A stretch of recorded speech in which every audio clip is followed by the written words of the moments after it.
கரூரில் விஜய் பிரச்சார கூட்ட நெரிசலில் பலியானோர் குடும்பத்திற்கு தீபாவளிக்கு முன்னதாகவே அறிவித்தபடி தலா 20 லட்சம் ரூபாய் நிவாரணத் தொகையை அவர்களது வங்கிக் கணக்கில் வரவு வைக்கப்பட்டதாக தாவேக தரப்பில் தெரிவிக்கப்பட்டிருக்கிறது.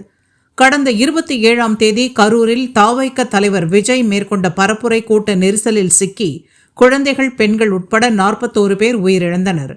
கூட்ட நெரிசலில் பலியானவர்கள் குடும்பத்தினரை நேரில் சென்று சந்தித்து ஆறுதல் கூறி அவர்களுக்கு நிவாரணத் தொகையாக தலா 20 லட்சம் ரூபாய் வழங்கவிருப்பதாக விஜய் தெரிவித்திருந்தார்.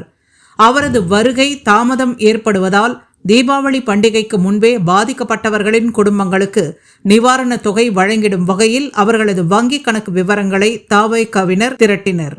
இந்நிலையில் கரூரில் உயிரிழந்த 41 பேரின் குடும்பங்களின் வங்கிக் கணக்கிலும் தலா 20 லட்சம் வீதம் வரவு வைக்கப்பட்டிருப்பதாகவும், கரூர் மாவட்ட நிர்வாகிகள் வங்கிக் கணக்கில் நிவாரணத் தொகை வரவு வைக்கப்பட்டுள்ளதை உறுதி செய்யும் பணியில் ஈடுபட்டிருப்பதாகவும் தாவேக தரப்பில் தெரிவிக்கப்பட்டிருக்கிறது.